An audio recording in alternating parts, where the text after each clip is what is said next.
has there also been anyone looking to repay a mortgage faster and what that does for the time at which they pay off the mortgage and the interest that they save? Funny you should ask, Luke, because I was just looking at this morning. Aye. And It's one of my favourite calculations to do, and I don't even have a mortgage.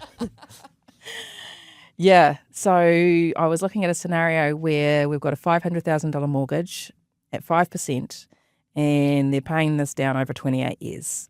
Yeah.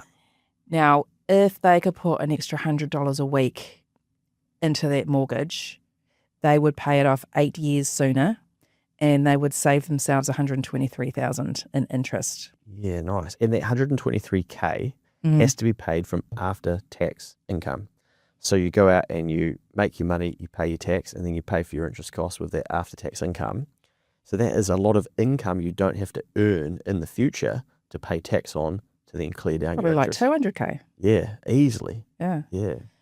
And so I'm always going through these sorts of scenarios with people in terms of how they might be able to pay down their home mortgage sooner.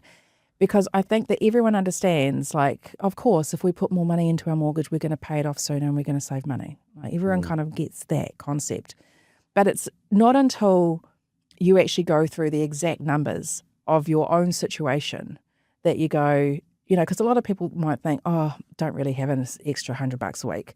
But if they knew that it was going to result in them not having to pay their mortgage for an extra 8 years and that they were going to be saving $123,000 a year in interest, that often is the prompt to go, oh, well, actually, yeah, I reckon I can find $100 a week. Yeah. Like, where am I going to find that money? So it's just having that knowledge so that then you can make informed decisions about where you choose to put your money.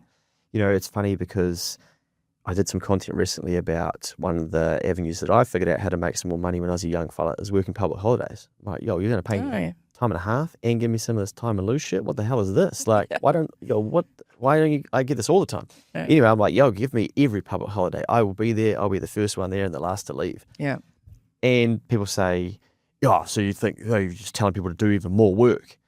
And I kind of laugh at it in my head and think, yeah, but if you do it up front, you don't need to do the work later. Yeah. So you're mugging me off. But really what you're saying is because you don't want to do that, you're not then willing to use that money to then invest or pay down your mortgage faster, and you're going to have to work longer. But I'm the dickhead. Who's laughing now? Yeah.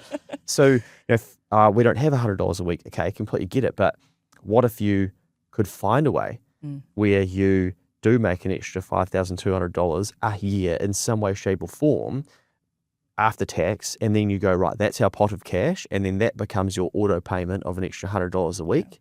And it could be through doing overtime, working on those public holidays, some form of side hustle, or even just like a season of the year where you know you can make a bit more. And yes, you've got to do the work up front, but if it can save you like 8 years of not having to pay your mortgage, holy shit. Yeah. Yeah. It's incredible. And it can spark a conversation around, oh gosh, you know, maybe I can't do $100 a week. Maybe just right now it is too tight. But what if I did I could do $70 a week? You know, what will that do? Or it might be, gosh, if that's the difference that $100 a week makes, like, what if I could do $150? You know? Yeah. So just knowing and having that knowledge around your own position can just change the way people think and feel about what they want to do.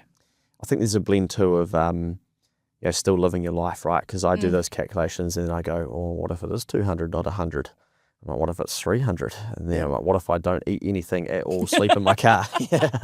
Yeah. And then you're going, oh, okay. You can take these things, I think, to the extremes. And I think there's a healthy balance of understanding. But what it highlights is there's actually money wins for a lot of us sitting in front of us that we just need to be connected with the right person, the right education, the right light bulb, and then, I could do this. And sometimes a lot of this shit's boring and we want the sexy, well, what share did you invest in to get a 30% return? Well, one that's already gone up 30% that could go down 30% tomorrow.